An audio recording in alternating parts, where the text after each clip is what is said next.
My name is Keith Sampson, and I always kind of go through this on every single one.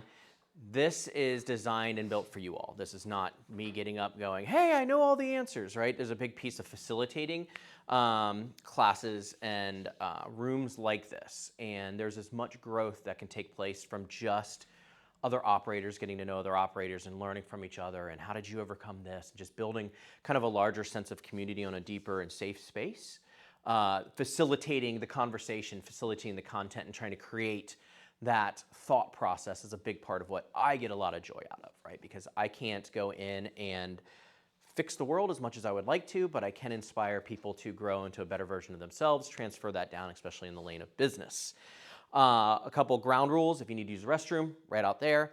Secondly, this is a safe space, right? I ask that anything that's shared, discussed here, or whatever else stays confidential. Obviously, we're recording it and we're putting it out there. If there is any questions you guys ask specifically, numbers you share, it will be edited out of any video that gets put out there for people to do the rewatch. Okay, I want to make sure that people know that, oh, should I say this? Because somebody else might watch it.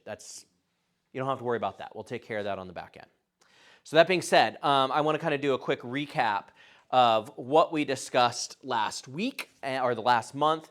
And so the first session was all around the idea of like the truths about operating a business, right? And really kind of getting in the nitty gritty of the things. It's not as easy as most people make it out to be. Most people misunderstand what it means to be a business operator. And then we could dove right into building a 5-year strategic plan. Why is it important? And today we're going to talk about how do you manage and execute on that plan. It's a little bit of the building too, because they kind of go hand in hand. However, one of the things I failed to mention on the first one is really defining what is a strategy. And this goes into why it's important, but a strategy is a high-level, overarching plan designed to achieve a specific long-term goal under conditions of uncertainty. And I always call in the importance of having a 5-year strategic plan as a business, because no matter how good we're doing as a business, there are variables we can't control. So in one essence, we are always operating with a certain level of uncertainty, because just because things are great today does not mean they will be great 36 months from now, or we won't get dealt a hand of cards that we didn't see coming. And if we don't have a plan in place, it makes it that much more difficult to react to that hand. So without one, to kind of recap for those who weren't here on last week, without one, you end up staying reactive instead of proactive. You don't move with purpose, because oftentimes that one goes with the first one. If you're just constantly reacting to what's going on and, hey, we need to do more, we need to do more, you're playing it from behind instead of leading from the front, all right? You may miss out on opportunities that'll present itself to you. I guarantee you will waste money and you will waste time without a 5-year strategic plan.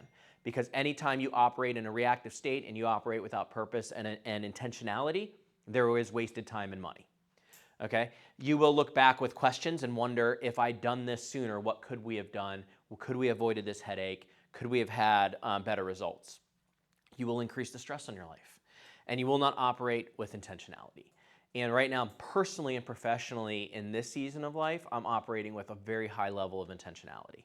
I pick a word every single year to focus on, and this year's focus word is undeniable. So how am I undeniable as a father? How am I undeniable as a business operator between the 2 businesses that I have?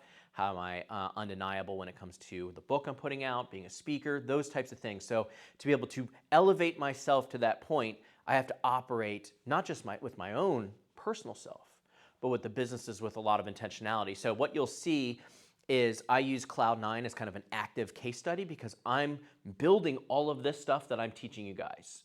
And I'm actually going to use some of the things I'm still in the process of building as examples today of how I plan on managing our 5-year strategic plan. The last one, I kind of went through some of the goals of Cloud9, and I'll pop them up again. Simple is better than nothing. So I know we chatted before, you guys have one kind of structured, you're reworking it. If you don't have a 5-year strategic plan, I'm going to show you some pretty in-depth stuff, okay? I don't want you to think, oh my gosh, how am I ever going to build that?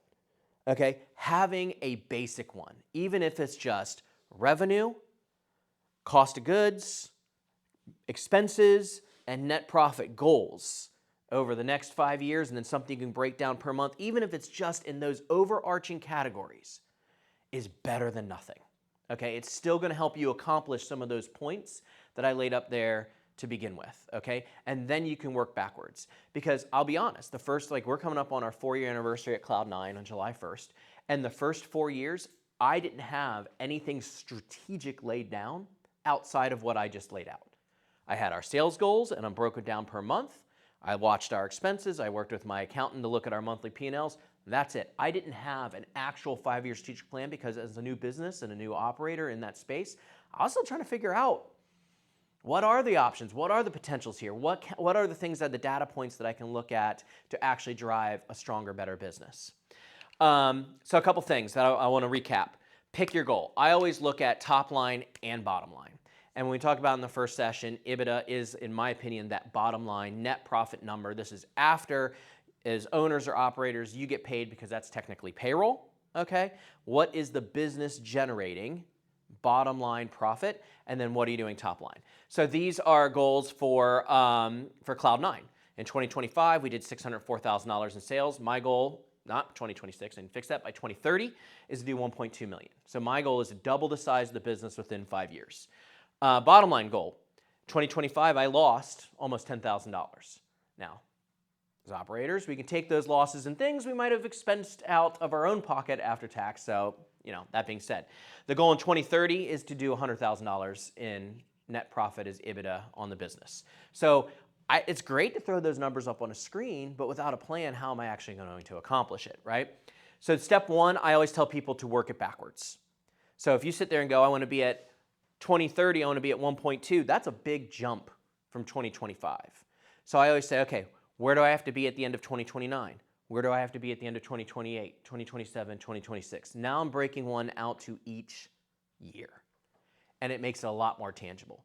At that $604,000, that just means to stay on track, I need to basically have about a 10% growth this year. So how am I going to do that? Where am I going to get that money from? Those are some of the things that we're going to discuss on the other side of it. Same thing with the net profit, right? My goal, hey, net profit-wise, let's just see something, right? It would be roughly $1,000 to $2,000, but based on the data that I'm going to show you with how I built it with a spreadsheet, these are numbers that are definitely attainable. Because with my type of business, and every business is going to be a little bit different, in my type of business, I can increase sales. My rent doesn't go up because I can do this under one roof and don't have to do multiple locations to do these numbers. Payroll stays a little bit more. I can double the sales without really adding double the payroll. Okay, so there's going to be some of those variable expenses that do not climb in conjunction with increased revenue and gross profit. One of the things I covered in the first one is the idea of what gets measured gets managed. So that's why I said if you keep it simple and you at least have basic numbers, it's going to give you something to manage. If we're not measuring the different points in our business, we can't possibly expect to manage it, right? So if you don't have something to go, where are we at? Where do we want to be? How do I hold people accountable, even if it's myself? How do I run and manage my business? So it's really, really critical that, and this is something that was ingrained in me many years ago by a CEO that I learned under for 10 years. I mean, this was just how we operated, down to the minute things, and it's permeated into other aspects of my life. One of the other things I want you to, and you probably understand this as operators, is I fully believe profit is made or lost in the details and decimals.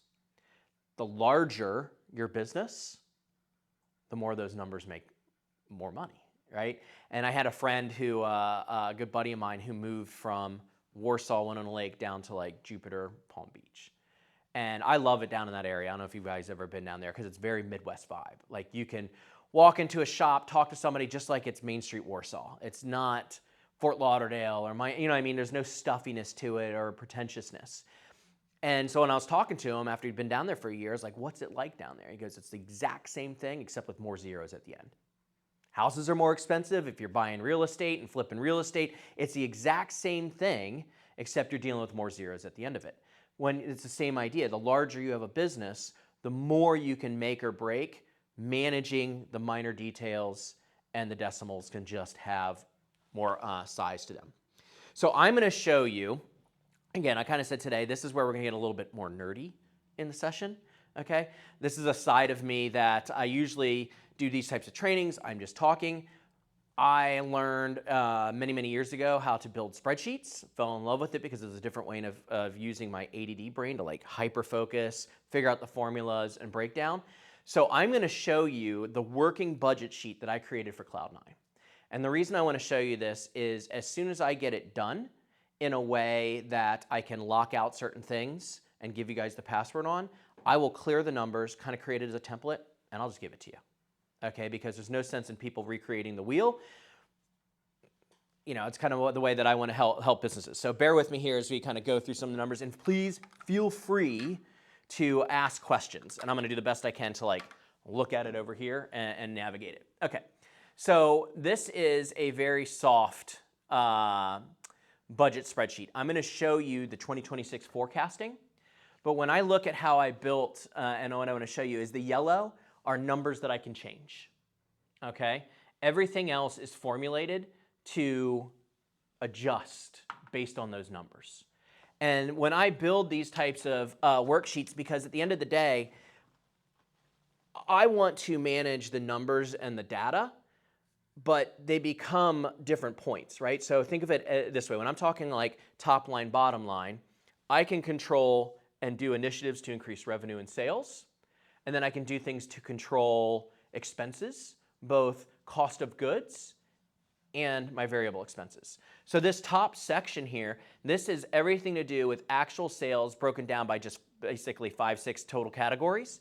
Now, the one I'm reworking has all of my classifications and categories. There's like 7 or 8 of them.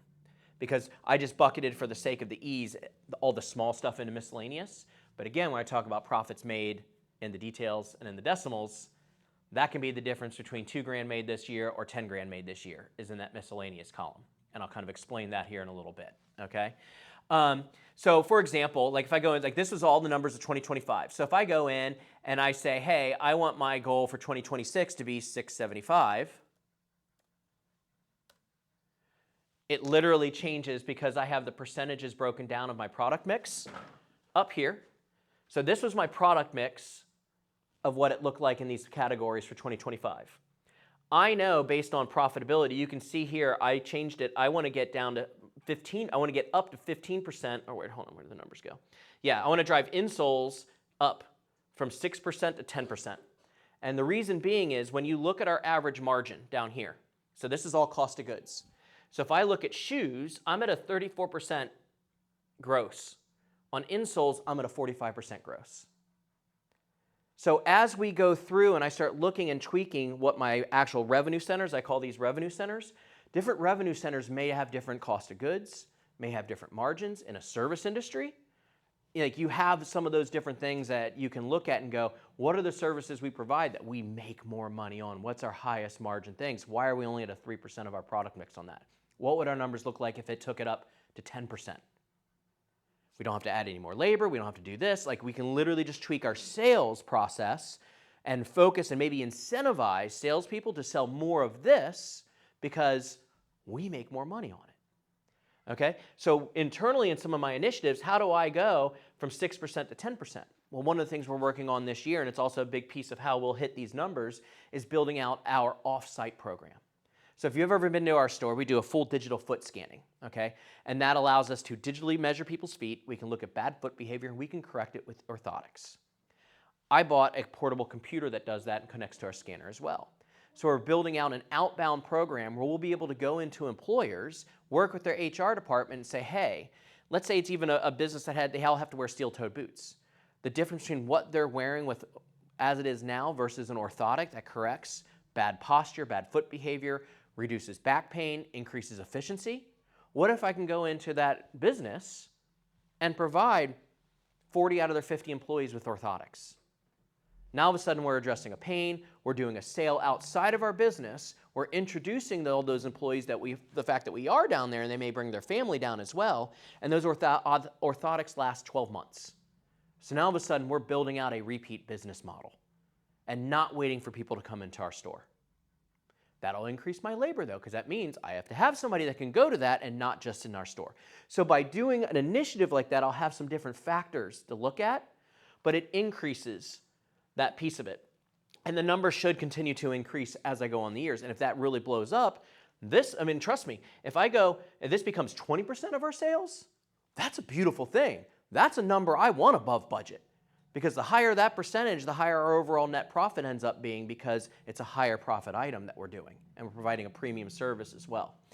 So as I build these things out, like I said, I can sit there and adjust any of these numbers, and the idea is you just want it to all to equal 100%. So I'm going to change this back so I don't lose where I'm at. Oops. Okay. Over here, this is another big piece of it I hit on last week. The other thing that I have when I break this down is number of items sold in retail and stuff too, okay? So this is important because this might make a difference when it comes to inventory and space. Guess what? I need a whole lot more room to inventory and sell 3,300 pairs of shoes than I need 1,100 pairs of insoles. Now I have to make decisions based on our product mix. Where am I going to keep all this stuff? How am I going to sit there and continually, I have to turn it more often because I'm out of room. Unless we move everything upstairs, do I end up with an off-site place for extra inventory that we then have to pull into the store? Those are all things to consider. Another big piece of why I break this down and what I mentioned last time is we do our Water for Good initiative. It's our purpose initiative as a business. So as a business, we operate in a, what's it called? There's reactive or proactive state of giving. So we have a plan, and we donate $3 for every pair of shoes or sandals we sell, regardless of price, to Water for Good to help finish off wells in Africa. Okay? So when I project how many shoes and sandals we're selling, this directly affects how much money I need to make sure that we're setting aside to make sure we're hitting that commitment. Right? So it's allowing us to budget for that. And same thing, apparel. It gives me an idea of like how much do I have coming in on pre-book. If my goal is to sell them as 2,000 pieces of apparel, but I only have pre-booked 800, I might have to rethink my numbers because I may not have enough inventory if we're hitting those. I didn't pre-book enough different things coming in. Same thing with sunglasses. And I put sunglasses in there as a thing because we sell a whole lot of sunglasses. So it gives us an idea of sunglass space. And again, that's one of those things that doesn't take up as much room. And then down below, all of this stuff, like I said, it's not yellow, because all of this changes based on the numbers up above, okay? And yeah, so this is, it works really, really well to be able to sit there and adjust stuff. The 34%, 45, so that's like your markup? This ends up being my gross profit margin. So if I, on shoes, it's one of our lowest gross margin items. Most of the shoes that we get in are not Keystone pricing, 50% markup. I'm only 45% on most stuff. That 34% is then after discounts? After discounts and everything else. This ends up my net gross. So after everything, here's the money I'm actually playing with, okay, to pay all my variable expenses. So now that's where it comes down to, so in 2025, my gross profit was $207,000, basically 34.38%. And then down here, it's like, where do I want to be? How do I get that number from 34.38 to 35 to eventually 36? Because when I start moving up to that 1.2, that 1% makes a big difference, okay? So the reality is, I may end up, again, this is budgeting, I may end up in, what year is this? 2028, I might end up at 36.2. But again, that's a great number to be over budget on. That means my gross profit is higher, which is going to increase my net profit because if I'm controlling all of my expenses. So that's why I break everything down like revenue and then my cost of goods, because cost of goods are what they are, but it can still be managed on a gross based on how I discount, how good of a job do I do buying my inventory, because if I overbuy my inventory and I end up with too much stuff and I'm discounting it out the door, okay, now, yeah, that's increasing my revenue, but it's dropping my gross profit. The other thing that I could potentially be doing is cannibalizing future sales at a higher margin. So this is important for me to manage this on a regular basis because this puts me back on the details of an operator to go, for example, if mine was 34% on shoes, what if I'd have done a better job of buying in 2025? What if I had done a better job of training my staff or marketing, and we moved more shoes at regular retail price as opposed to having so many that we blew out the door in our move over inventory sale or backdoor sale? Could that have been 37%. And what does that 3% on that number look like? Again, that's why I go back. Profit is made or lost in the details and in the decimals. And the bigger your numbers, the bigger your profits or your missed profits or losses can be. And then we go down below into operating expenses. And again, this is all annual numbers, year by year, kind of looking at the big picture of things. I always break everything down. Again, 2025 is over here. I'm going to sit there and do this. Give me a second so I don't have to keep.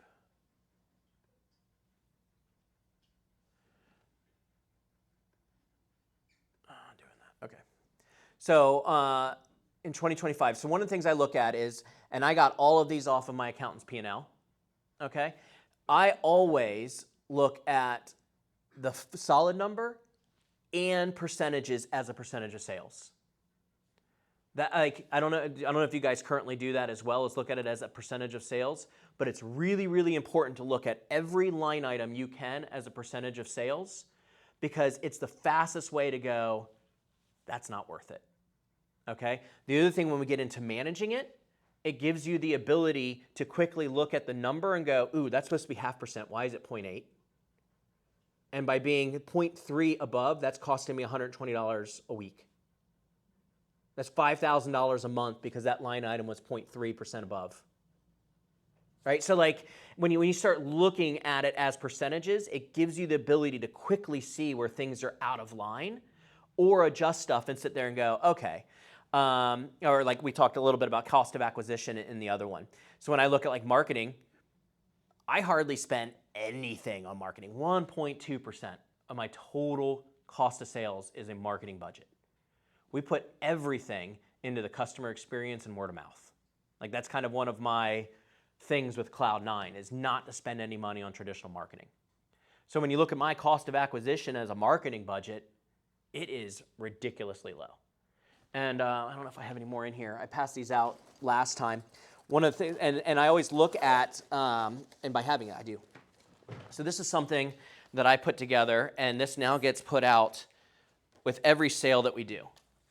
Okay? This is simple. These cost like 25 cents. Okay? So now it's just a simple thank you card, because what I realized, we were having a problem with people who'd been in the store all the time, and then they come in and be like, oh, I didn't realize you guys carried Birkenstocks. Yeah, there's a big wall there with a logo on it, and the sandals are right there. But hey, that's how we are, right? We go in for a reason. I came in for my Hokas or whatever. And so there's two things that this accomplishes. Number one, it is a very personal thank you, and that QR code will drop you directly to our Google review link. Guess what? Google reviews is a great way for free if I capture them and then screenshot them and post them and then shout out an employee. Costs me nothing to do that and gets me attention. Okay? And the higher the Google reviews, when people do actually find us through Google, it drives positive attention. But it's a very personal thank you too, which is just part of our customer experience and culture. But the backside reinforces that Water for Good program that we do, right? And we finally got, it's very basic, I got to redo our website, okay? But at least you can go to the website and right now see, I bought shoes between this date and this date. Here's the GPS location, here's the village that purchased helped provide water for. So it's a way to drive our initiative and awareness and advocacy down to the end user that buys from us. And then at the bottom, it reminds people of all the brands we have. And now they're taking it home. So again, this $300 for 2,000 of the, or $350 for 2,000 of these printed, that's part of this year's $800 budget.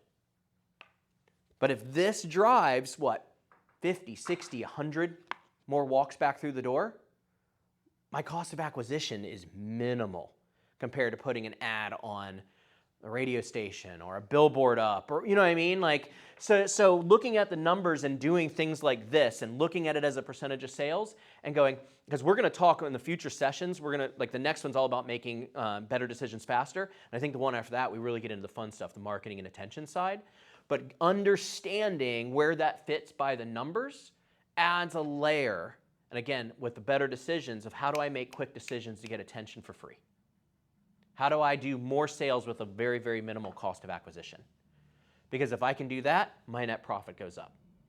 If I had a line item budget in there of 10%, those losses, those projections, that loss last year would have been a whole lot more than 10 grand. There's no way I'm making money at my current numbers this year. right? So we've got to find other ways to hit those numbers without spending it on, quote, marketing. Sponsorships, we do a lot of Goodwill sponsorships and stuff, and so I track those differently because it's still in marketing, it's still in attention, but I want to know and budget proactively, like, how much do we have to do good things in the community that does represent Cloud9 properly. And then it's all the other operating expenses, insurance, software license fees, and something didn't carry on over there. I'll have to fix that later in the future years. Payment processing fees, subscriptions, meals, basically all of the expenses. And at the end of the day, you can see there's our loss and there's our projections. Okay, now I want to show you how this sheet works. So let's look at 2026. Right now, this is projected to do 2477.49. Okay, if I go up here and I change this by 0.25% of total like projected gross, that just nearly doubled. Now again, it's only $2,000, but 0.25% of how I control my cost of goods doubled my profit. That's why this stuff is so critically important, to sit there and go, man, I only made this. And as an operator, when we pay ourselves, if it's your primary, like, only thing you're doing, there's a difference. If you can make an extra $15,000 a year, that's a difference on family vacation, stuff around the house, reducing stress. Like, that can be made and found in the details, right? Depending on the overall size of the business. Now, when it comes to these numbers, notice that nothing in here is yellow, okay? All of these are all plugged in from a different spreadsheet format, okay? So I'm gonna sit there and I'm gonna show you this, because right now this is all just general numbers from top. And so like I said, something basic is better than nothing. So I have not built, if you look down here, there's a 2026 forecasting tab. I have not yet finished this for every single year. But I did do it for 2026 because I wanted to show you how I manage the details on this, okay? So when I go into 2026, and I'm gonna have to make this bigger. So this is where I can sit down if I have a team of people. If I have people that help me with sales, help me with different aspects, managers that are managing a plant, a kitchen staff, etc. Okay? And this is where I sit down with my team and I say, okay, let's get really realistic with what we're gonna do.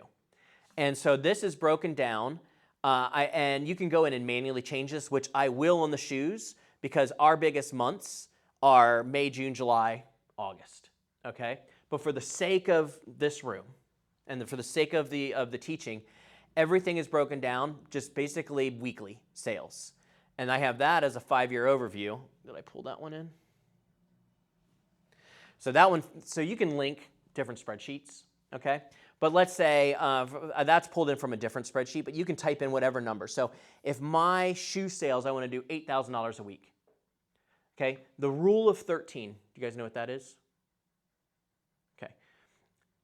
Most people will take things and divide things by 12, right? And come up with how much should I be per month?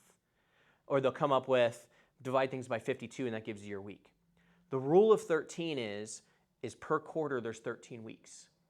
So that means you have 4 weeks in a month, 4 weeks in a month, and 5 weeks in a month. So if you've only ever managed things by month, and you have a month where you wonder, man, why was I so much higher here, whether it was in revenue or expenses, is because we have expenses like rent that are monthly. We have other expenses like utilities. It's more weekly, even though we have a monthly bill. If you have a 5-week month, your utilities are 20% more. 5-week month, payroll is an extra expense, right? So if you're buying lunches for people, let's say, on a 5-week month, the lunch budget is more. Guess what? So is sales. Because I'm not only selling things 4 weeks a month and closing that 1 week out of the 13, right? I'm still there. So this spreadsheet, that's why you see the number here, and then you see 445, 445. And you can adjust that based on the year, okay? 4 weeks in January, 4 weeks in February, 5 weeks in March. And so that's why you can look at, if I have everything just broken down, if everything was always the same every single week, 33, 33, 42, 33, 33, 42. Okay, so this spreadsheet is built that way. This number is filtering in to the 5-year overview right here. Okay? So, and then the same thing happens in expenses. So I'm going to drop down, and again, I'm not going through everything just for the sake of time. Same thing, expenses. Look, so in the green, this is monthly. Even though I still have the same 445 thing, I have the calculations different. I can type in my rent down at the Village is roughly $2,200 a month. Okay, so that is $2,200 a month.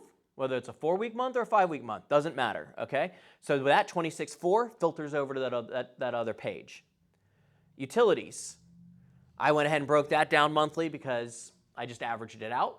But I could, because my utilities aren't that high. If I was a, like when Wildman, utilities through the roof. I'm talking, even back when I was there 15 years ago, the gas bill was tens of thousands of dollars every single month.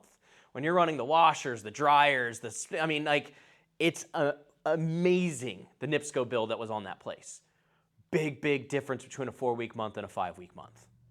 Okay, so you can kind of do that however you want. But here, in blue, here's my labor, right? And I even expanded this so you can kind of see, like, all of these like little dark lines have the formulas hidden in there. But so I expanded this one.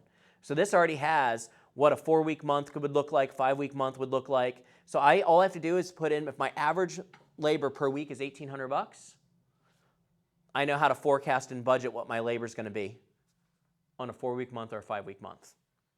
Okay, I go into payroll tax. Guess what? It's roughly 11%. Same thing. Those 5-week months, I'm going to have a higher payroll tax. Insurance, because I do provide insurance for our employees on a full-time employees on a 50-50 split.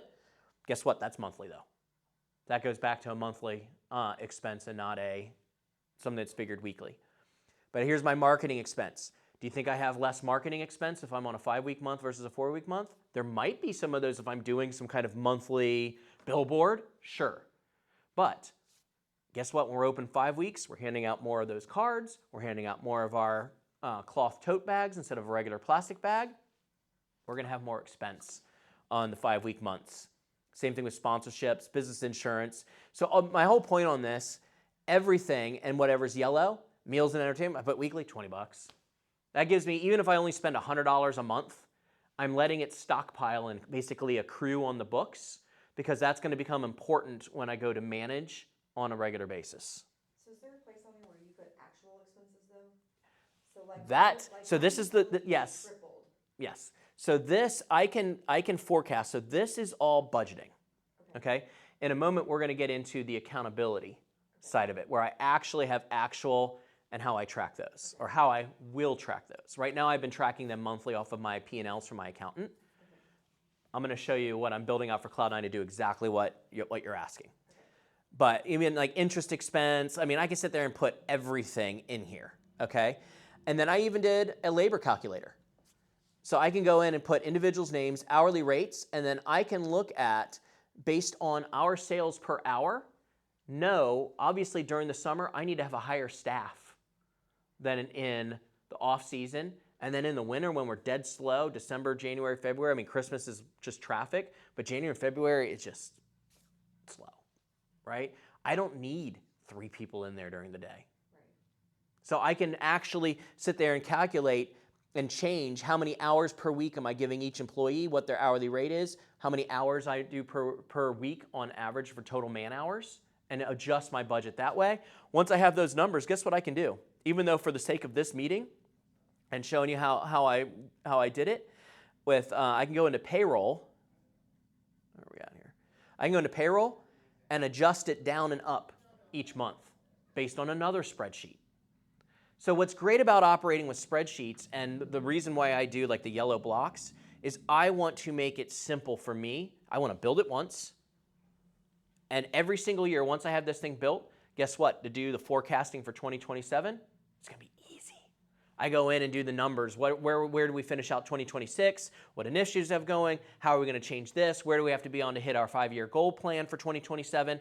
And now I'm just going into the yellow blocks and I start tweaking. Right? I start playing with the numbers. Again, 0.25. All right, I now have to hold myself accountable. How do I get this number up 0.25?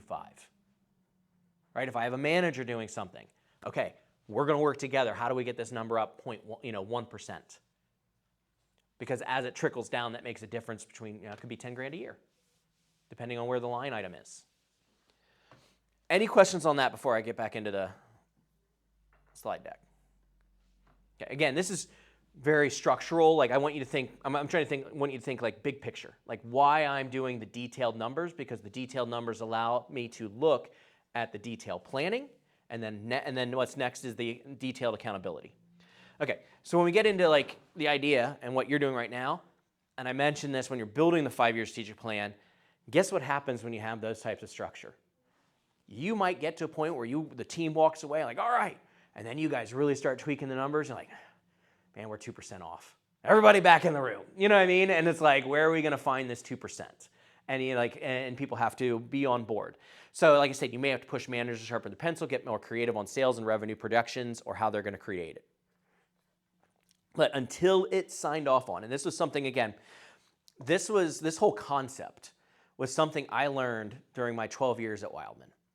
Okay? After being there about 3 years when I became sales manager, I became part of this process. And budget season, budget week, freaking sucked. Steve was just, fanatic. It was high stress and everything else because we needed to come up with a realistic plan that we were going to be held accountable for the entire year. Our bonuses were riding on it, right? Our employees' bonuses were riding on it. All of those things was like, how do we get from here to there? And I mentioned in the previous one, so part of this was that's how Wildman doubled in the business 3 different times in the first 10 years I was there. So each year we had a 5-year strategic plan, or each phase was a 5-year strategic plan to double the size of the company in 5 years. The first time we did it in 3.5. The second 2 times we each did it in like 3. And it's because we worked the numbers and managed it every single week, which goes on to the next point, right? The key data report. So this is what you're talking about. Where do you put the actual numbers in? How do you hold people accountable, even if it's just myself? The last 4 years at Cloud9, I have been managing from the hip a little bit. It's easy to do, especially with the new business and smaller, but now more employees, more payroll. I want to double, how do I get to 1.2 million? It isn't going to happen from managing from the hip. I can still exist as a business and pay the bills managing from the hip, but I'm not going to get to the point of making $100,000 EBITDA on the business if I don't have an actual plan. And part of that, the equal side of it, it's one thing to come up with a plan, but like I said, what gets measured gets managed. So the key data report, and this is something you have to figure out based on your own business. How often do you want this report generated, and how often do you want to meet on it? Okay, so at Wildman, we met every week. It was a Wednesday morning meeting. And so Monday, the accountant started putting together all the numbers from the previous week, had that report ready to go for us Wednesday morning. And in that key data meeting, anybody that was a stakeholder in that company, as far as like owned employees, owned like a certain department, we were all sitting in there. So when it came time for sales, guess what? I was up. Did we hit budget? Where were we at? We were over. Where were we under? And we look at everything weekly, monthly, and year to date. And so when you take that spreadsheet and you start breaking it down, that's why that second tab started breaking down to 445 and then the monthly, because those numbers created the monthly accountability. So again, if I have rent that's due on the 2nd of the month, guess what? That first week, boom, rent's way up here. And if I have it broken down per week, if it's $2,000, I'm $2,000 here, but each month you see it, by the end of the month, okay, I'm at the variance is 0. Okay, so you might have some of those things, and that's why it's important to look at that. But then the year to date allows you to take those big yearly numbers and go, where are we looking? Where's our variance? And if you add the percentages in, are we above or below and on track? And guess what? If revenue and profit is up and above budget, that's a beautiful thing, especially if expenses are below budget. That's where you start really crushing it and you have the ability to open up, hey, we made an extra $50,000. Is there a capital expenditure that we need to spend money on because that would allow us to grow at a faster rate? Can we add another truck? Can we, like some of those different things can then be decided on. And then we do 3 columns. Actual, like you talked about, what the budget is based on the numbers that everybody agreed on. So when we went through budget week and everybody signed on their things and that thing was locked down, there was no changing it. It was, when we had the recession happen in 2008, again, the RV and the housing industry and all that thing went poof. We didn't go back and change the budget. The budget was the budget. We were just under budget. But we fought tooth and nail. We had to get creative and fight tooth and nail for every single penny, both on the top line and bottom line, during that year of hell. And it sucked, okay? But the budget becomes the budget. So the power of a key data report. I'm going to show you the one I'm building for Cloud9 before I go into that. So this is not done, but this is what it will look like. So these are our actual revenue centers, all broken down. The miscellaneous will be so much smaller, okay? So where I had, just for the sake of this meeting, I had basically 5 primary categories. When I get all this completely done, it'll have every revenue center that's generated on my weekly sales report. And that weekly sales report will allow me to plug in the actual numbers. I'll be able to plug in the budget for the week, and it'll show me, was I up or above on any of those revenue centers? And I'm going to tell you why that's important to look at it as a revenue center perspective. Again, simple is better than nothing. So if all I'm doing is just looking at the revenue, great. If you can drill it down to revenue centers, it drives the ability to incentivize, to focus, to train staff, and make more margin, okay? So for the sake of it, I just went ahead and plugged in and I will pull up and show you one of the basic reports that I have been using that's feeding this. All right.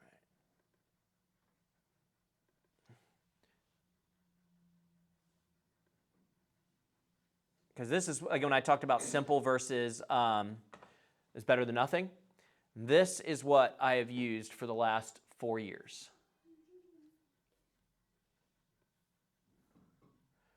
To at least manage the revenue side and our goals, and to set goals with.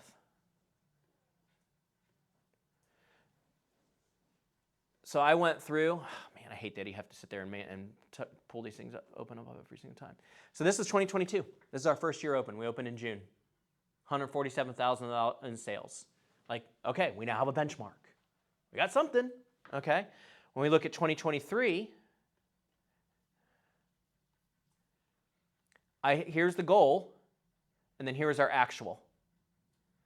So I went after it fairly aggressive for a first full year of doing 402, and we did 460. Again, I didn't have any of the other stuff. For me, was like, we got to sell stuff, got to get our name out, figure this out, because I never ran a retail store before. I'm learning. But now at least I start building some historical data. 2024, and you can see how I looked at 2023 cumulative, 2024 growth over year. Again, I set a goal. I'm like, okay, 402. We did 460. Can we do $500,000? We ended up doing 587, which is insane for a business that was only 2.5 years old.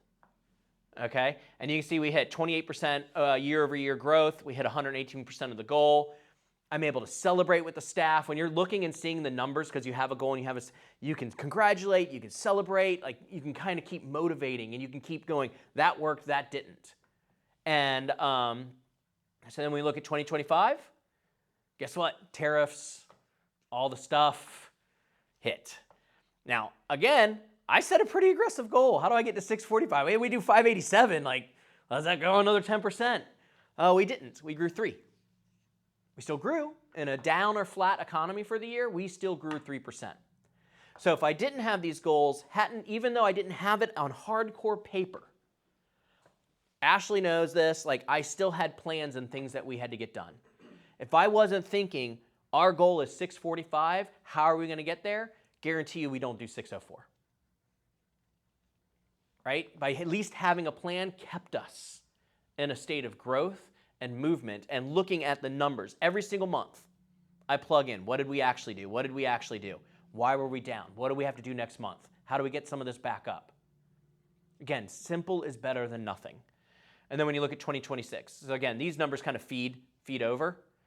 Right now we are 2% growth over last year. We're under goal, and that's where the variance. So the reason I'm showing you this is this 780, these numbers here for the actual for the month. I went ahead and dropped this in as if this was the last week of May's key data report that I'm building. Okay, so you can sit there and see the budget was 80,000. We did 77.8. We're under by 2,100 bucks. And then I spread that out on the year to date. We're at 254. Budget's 278. We're under by 23 grand, almost 24 grand. How am I going to make that up? You know what I mean? And this is where if I'm managing a team, right now that's biz dev stuff's all on me. So it's like, how am I going to make that up? I've got to get this outbound program in place. If all of a sudden we end up in Parkview or Lutheran or Biomet, guess what? That number could come back real quick. Okay? We've got another initiative with hospitality with some of the new shoes that are out with the anti-slip resistant that are actual look like black tennis shoes and not freaking boots. You know what I mean? Like they're really comfortable for servers to wear. Got to get that marketing campaign. Even like I said, I'm not spending money on it, but the flyers, the imagery, the scheduled posts, every single week, hammering it away. Get it with some of our local restaurants. Get flyers in the hands of the operators going, hey, if you do a bulk buy for your employees, we'll do, based on, I have a whole thing where if you do 5 pairs, 10 pairs, it'll be shared discounts to incentivize everybody to get on board and buy a pair of shoes. That could be $20,000 or $30,000 in sales when you look at just around the restaurants just in Warsaw. What if I expand that to Goshen, Elkhart, South Bend, Mishawaka, and I start expanding our footprint? Could that make up 100 grand? But by knowing what the numbers are, what they're not, it's going to put it on me to go, how do I make up for that? So if you're a business where you have a sales manager, how do we get up for that? Because that's the revenue side of things. And then once this gets done, but it's the exact same thing with operational expenses. And I apologize for not having this enough built to like throw some examples in there, but it's the same thing, right? If my budget on sponsorships is $100 and I'm at 300 and I'm a variance of over 200 bucks, and then I can look at it for the month and the year and I'm over budget, I'm going, okay, team, or me, what the heck did I say yes to? You know what I mean? Like, we've eaten up our budget, we can't do any more. Or maybe I know that it's front end loaded for the year. I know the fundraisers that we support, the things that we do are higher January through May, and they go way down June through December. So being over budget at this point for the year, we understand it. That one's okay. Let's move on to the next. Okay, so like this is where myself, I'll be working with Lucy, my accountant, because right now she gives me numbers by the month. When I get this done, I'm going to give it to her and say, Lucy, I need numbers by the week now. Now, the top line ones, I'll go into my POS sales reporting and I'll pull all the top line stuff. But when it comes to the expenses, she's managing all that. You know what I mean? Like, she's going to have to sit there and plug those numbers in for me on the actual per week. When I build this thing out, this sheet, once I get this completed, there will be 52 tabs across the bottom of that page. And so the budget and month-to-date numbers and the variance formulas are already locked. So once it's built that first time, it's as soon as you go in and put the regular weekly numbers in, double check, make sure, yep, everything's calculating correctly, you're not rebuilding and redoing it all the time. So my whole thing is, it's kind of like, and maybe AI, I don't know, maybe AI can help me build the other two, and then it's done. But before AI was ever a thing, you spend the hours to do the work one time, and now you have a format you use for years.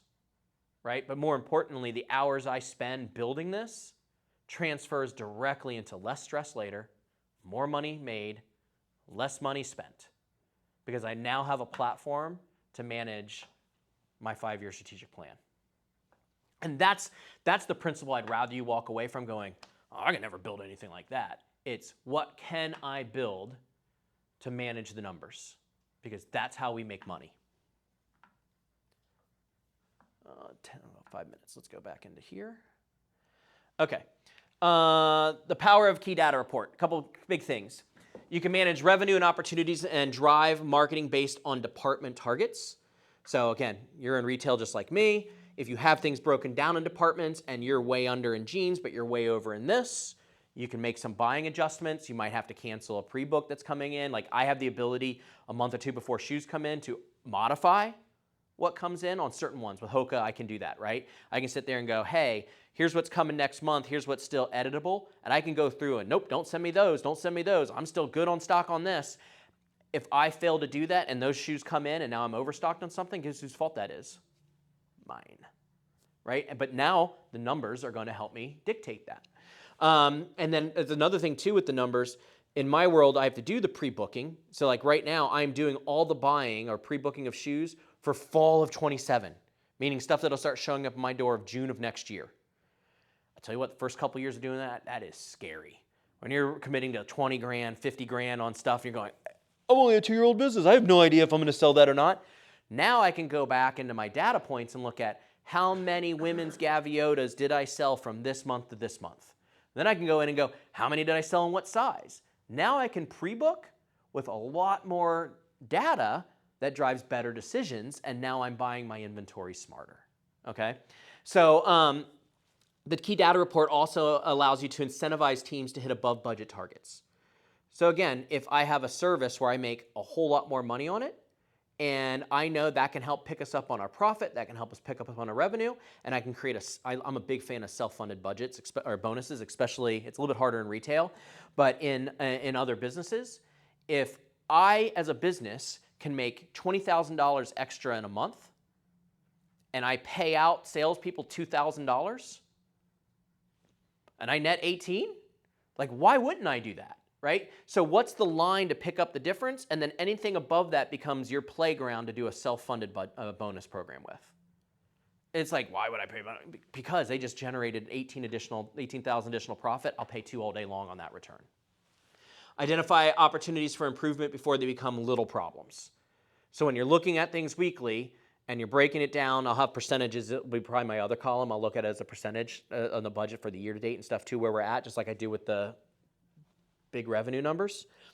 You can start to see trends and correct trends before they become little problems. If something is a little problem, you can find and fix little problems before they become big problems. Nothing's worse than looking in the rearview mirror going, crap, what did I just hit? Right? Could I have prevented that because I was looking forward far enough and looking at the details? And identify waste and hold accountability. You know, for people like, you know, if we're a solo operator, we're holding ourselves accountable. You know, if I've got like Michelle who's doing more and more of my ordering and some of the training, her and I can work together to tweak and make things and do things better. Hey, we don't need to have this much in. Let's do this more at once versus this. You know, so it allows that accountability and conversation though. And as an example of this, I want to talk about socks. I know, right? So this was something that I had the realization over the last month. Obviously, what's fun about preparing this type of stuff, it allows me to dig in and look deeper and learn and grow myself. So socks. Socks, there's nothing sexy or fun about socks, right? We cover them up with our shoes. You know, some people like the fuzzy socks and they walk around their house. That's cool and everything. However, for us, socks are an easy add-on sale. And we don't ever talk about socks. We don't ever put content out on social media about socks. But those that start buying our socks always come back and buy more socks. Why is that? Because when you start talking about the feeling of them, when you buy a really, really good pair of socks, you kind of want those socks clean all the time. And when they are clean, they're the first ones you reach for out of the drawer. So what most people don't realize are socks are oftentimes as important as the shoe, if not more important. And especially depending on the application, like if people are out there doing an activity where they're sweating, no way in the world should they ever have cotton socks on. Cotton socks are one of the worst things you can put on your feet when it comes to sweat. You can have a great pair of shoes, go out and run with a pair of cotton socks and end up with blisters, and it's not the shoe's fault, it's the sock's fault. We don't educate people on that enough. So now let's talk about socks. Let's say our average cost of socks revenue-wise is $20. Those are keystone items. We make 50% on socks. So let's look at the numbers. In April, we sold 37 pairs of socks. May, we sold 19 pairs of socks. In June, and so when you even look at it as pairs of shoes, we're up there. April, not bad. But you know what April is? April, people are buying thinner socks. It's getting warmer, right? May, our numbers are way off because we had a high. We had that big backdoor sale, so we sold 300 pairs of shoes and sandals that single day. And that's why our numbers are up at 572 for the month of May. We moved the sock rack from back on the back wall around the shoes, kind of with the accessories. We put one right up by the front register. And now we're sitting right at about 10% of our shoes to socks ratio, and we haven't even gotten started. Because I've sat there and watched, and our staff still is not talking about socks as people are checking out. But by moving the placement and then having the training. So what happens, like think about April, right? What if April had been, we get going on this initiative, what if April we had sold 80 pairs of socks instead of 37? That's $430 additional net profit. By not doing anything different, we're increasing our average ticket, and I just added $430 that month in net profit because, hey, have you tried our socks? Next thing you know, the first pair of socks, they come back and buy more and more. And then that 80 pairs of socks, if we continue, because people always come back, we've got a great experience. Next year, that could be 160 pairs of socks because it's the 80 that are new triers plus the 80 that are coming back. So socks, as simple as that seems, can easily be something that makes, take $430 times 12, there's roughly an extra $5,000 in net profit. When I talk about my number that I'm hoping to hit this year is around $2,000, but we sell 80 pairs of socks a month versus what we are doing. When I talk about the profit being made in the small numbers, in the details, and in the decimals, it can be a game changer, right? So it's what are the socks in your business? What are the little things that people just walk by? We have it because it's part of what we do. But if I simply change a little bit of focus, a little bit of training, call out a little bit of attention to it, post on social media at no charge a few times, and I make $500 more a month, why wouldn't I do that? Right? So what are the socks in your business and everything else? So as we close out, any questions whatsoever? Thoughts? I just think you talk about, I've been doing retail now for 10 years. Yeah. And you talk about the 2008, and that's 2025, 2026 for us. Yeah. Like literally the bottom dropped out, and on everything. It was like, I see that TikTok that's like, for the rest of our lives, and then it's another one's like, hey. But that was, and that's one of the reasons why I decided to come to this, because I'm like, I've done all the things. And I would even challenge you in your spreadsheets and in your data. You should even break it down by what brand, what size. Yeah, I can get into all that, but like from a key data perspective, that would be more like, so I'll use as an example. If I am running a Wildman, the stockroom manager has that data. Right. The stockroom manager is working with the plant manager, and when they're buying stuff, they're getting into the weeds that hard. Right. In the big picture, that stockroom manager is accountable to all of us for where's your numbers on this, where's your numbers, same thing with the plant, right? They had to manage, I knew the iron rate, I knew the labor rate, I knew this stuff, but when it came down to actually how many of what color and size napkins or tablecloths, that didn't need to be needed in the key data. Right. But however, you better believe that the people that owned that silo, oh yeah. To accomplish that, we did that. And one other thing I want to talk about, I forgot to mention it, is, and again, this can vary based on the size of the company. When the profits made or lost in the details, we were probably, it was prior to 2008, I think.